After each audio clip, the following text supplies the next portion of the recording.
Well, good morning. I'm Pastor Dan Brenton. It's Jayhawk Wednesday. And here I am. I have a great hairline. I have my notepads because it's 1982. And I'm just here to tell you that we are all currently organized to see our present reality. And you know what? Let's just go ahead and pray right now. Father, just wanted to say this and pray. And you know what? Right now, just all God's people, all of you, all God's people say, Amen.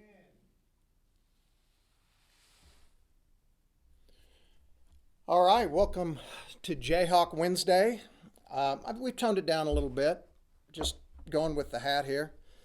Hey, I think it's a good time to announce our search for a new worship leader. And be praying for Anna. Maybe drop her a card, a sympathy card, because this is a hard time for a young wife, for her husband to be unemployed. Hey, last night, darts, and it's about the only game I can win. So we played darts last night. I was triumphant. Bombardment question for the day. I hope you know how blank you are. I hope you know how fill in the blank you are. Great question. As we are moving towards Resurrection Sunday, just keep you up to date on what we're thinking is next Friday, Good Friday. Let me go back a second because we mentioned yesterday. With the coronavirus, the social distancing is continuing through the end of the month. So we're going to be spending Easter Sunday separated, but yet we still celebrate the fact that it's the greatest event in human history where God conquered death. And next Friday, what we're shooting for is to have a Good Friday service. So it'll be an extended time. It won't be the normal devotional. It'll be more of a just a Good Friday service, so all of us can enjoy in our homes. The crucifixion. I can't imagine. Probably a pretty eerie sight. You remember Jesus is on the cross. They did this. It was common practice. They take this kind of sour wine and vinegar, and they try to give the prisoners a drink. I think it's more of a torture than it is to relieve any thirst.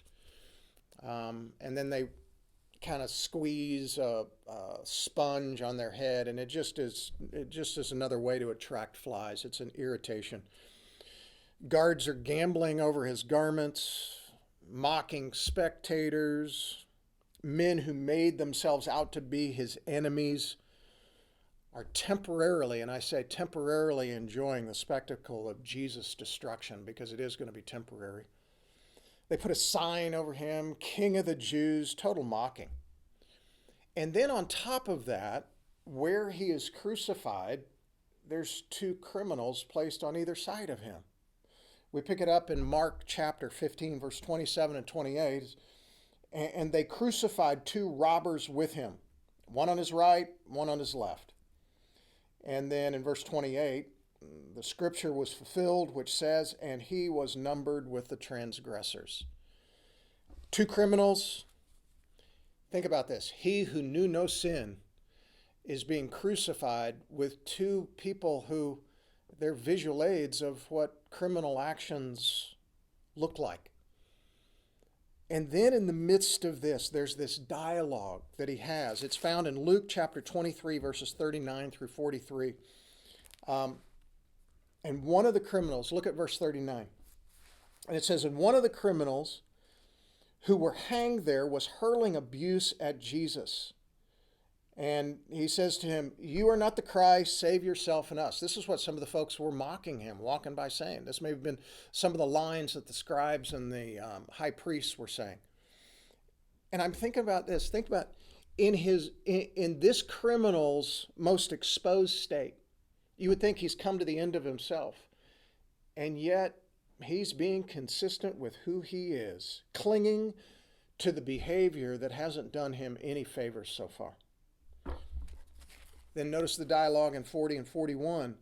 But the other criminal on the other side of Jesus answered, rebuking the first criminal, and says, "Do you not even fear God, since you are under the same sentence of condemnation?"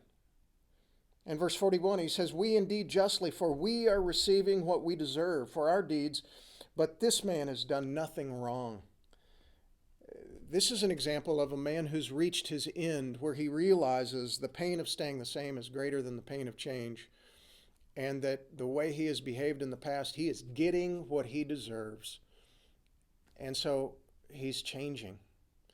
And it's a lesson that it's never too late to change, because life is about far more than the here and now.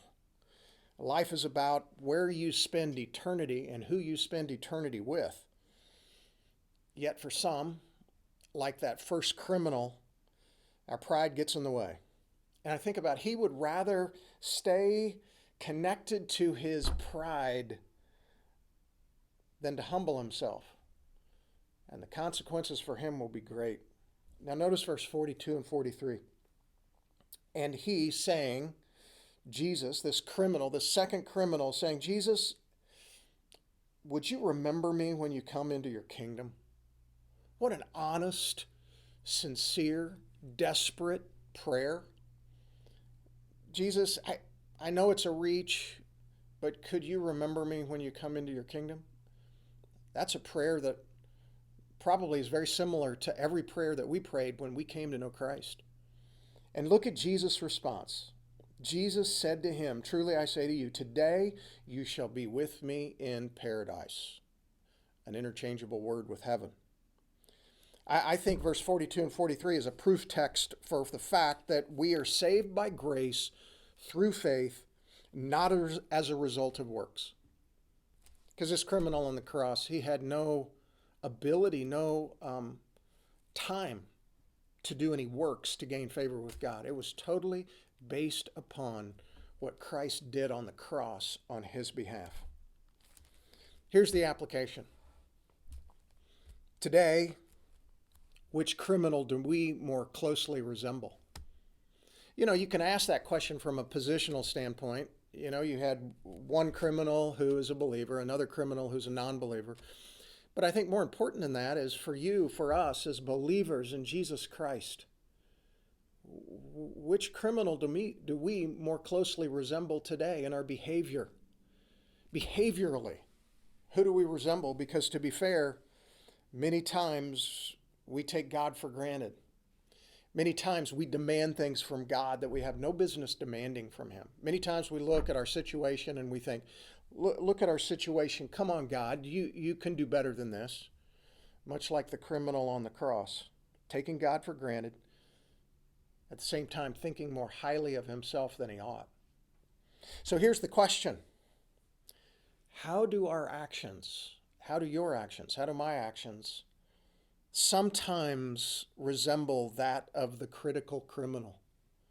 How are our actions sometimes like the criminal who criticized Jesus on the cross? Great question to contemplate as we continue to move closer to the resurrection. Have a great Wednesday, and we will see you back here tomorrow morning. Bye for now.